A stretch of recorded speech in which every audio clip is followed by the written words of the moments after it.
Someone told me, of course you voted for Zoron, look at your hair. And I'm like, exactly, because hot girls vote for Zoron. What are you doing? There's a group of people that actually should be afraid of Zoron, and it's not who you think. It is low effort straight men. Because he really is out here showing that you can be compassionate and fun and exciting, but also a man and take control and be a boss.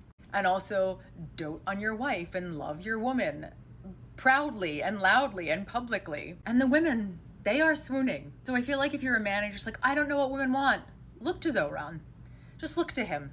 That is what we want. New Yorkers created Hot Girls for Zoron, the first political fan club fueled by broken economics and student loan debt.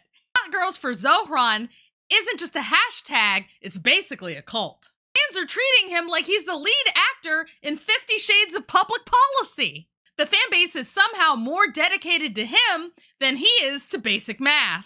I haven't seen devotion this dramatic since the peak of Twilight. Buckle up, because this is the romance novel that nobody asked for. Hot Girls for Zoran was probably one of the best political slogans maybe ever, because it's so good. Because you know what it's really saying? If you're hot, you a hot girl.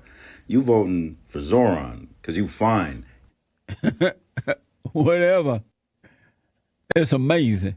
Beta! Turn on a song. You're talking. Could you please have somebody? That's a song. You're monsters. Stop it. Get some help. Oh. Making a Zoron video game, definitely not cult-like behavior. Oh, and here's a Hot Girls for Zoron picture. And the very first hot girl is... This is a close-up of the women that were featured in the Hot Girls for Zoron ad. Post says, hotties win again. I'd rather lose. Guys, you're gonna have to let me know what you think about this one. Hard to see what she actually looks like because she has big sunglasses on. Yes, another hot girl for Zoron.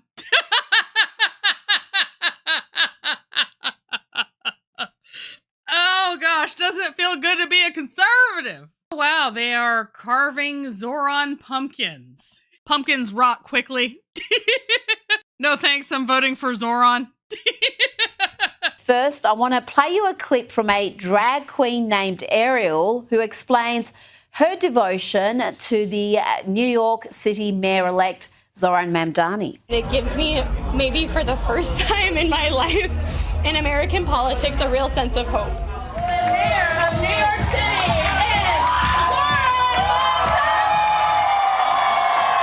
Mamdani! To actually have a politician that I really believe in and that I feel like really stands up for the people I care about most, from Palestinians to people to Jews to just my neighbors all around Crown Heights where I live, who live in rent-stabilized apartments, the working families of New York. To actually have a politician who's truly standing with them, who has policies and plans. There you go. He really cares about Muslims, the community, Jews. You're a Jewish New Yorker. Do you agree with Ariel there? Is Zoran committed to make your life better? Look, she was very sweet. I'm a sucker for a crying lady. What can I tell you? Okay, what was your question again? Do I feel safer as a Mamdani? Yeah, I'm going to go with no on that. I'm going to go with no. You know, it's so, and I've mentioned this before, and it bears repeating, right? So when you go to a synagogue here in New York and other cities in America, but I'll speak about New York, there's security threats. We have to pay for security to stand in front of our synagogue. And during Bloomberg, what Bloomberg would do is he gave us police officers. The police officer would go to, and they would station a squad car outside of every major synagogue in New York. And then during Bolshevik Bill de Blasio, he took that away. He said no more police officers in front of synagogues. And then when Eric Adams came, he put them back. I guarantee you, there'll be no police cars in front of synagogues under the Mamdani. Rita, let's play a game. You like games? I love games. Let's play a game called Did He Say These Words, okay? Did Mamdani say the words, violence is an artificial construction? Yes, he did. When asked about prisons, he said, did he say, what purpose do they serve? Yes, he did. I don't feel safe here. Well, you're going to have a lot of sort of social workers doing group hugs with everybody. So maybe not as many police officers, but there'll be some alternative that I'm sure will work beautifully. Now, Watching Zoran Mamdani's campaign reminded me of being back in the 4th grade when I was there watching the kids run to see who was going to be the class president. And it was, oh, if you elect me, there'll be free ice cream every day. Oh no, elect me. I'll make sure there's no homework ever again. You know, there are these way just wackadoo out there promises that have zero chance whatsoever of ever getting passed. And people fall for it, except the people who are voting aren't in the 4th grade. It's incredible that in 2025, in the days of the internet, that you can just throw out all kinds of pie in the sky nonsense and people believe it. They don't bother to do their own research. It's crazy. and I'm about to play you a clip that brings a lot of those elements together. Here is CNN's Abby Phillip talking to former MSNBC anchor and conspiracy theorist Joy Reid. The projection here is incredible. Conservatives are living in a completely different information world than liberals. And breaking that down needs to be done. Because when you don't ever even hear the facts, it's hard to even know that you're wrong. And that happens a lot. Yeah, to them. Wow. Just wow. First, she says facts. She means her opinions, not actual facts. And a reminder, she's been wrong on just about every consequential issue in recent years, along with Joy Reid, whose podcast she seems to be appearing on. Joy Reid, not too long ago, was pushing conspiracy theories about Donald Trump not really being hit with a bullet in Butler, Pennsylvania. She's on the same side as Abby. Half my job sometimes is knowing what the latest conspiracy is, so that if it comes up, I'm ready to address it. Because it happens a lot where people don't even know that what they're saying or what they've seen and believe is not true. And so that happens a lot. And I don't come away from that saying, what's the point of this? People are just saying false things.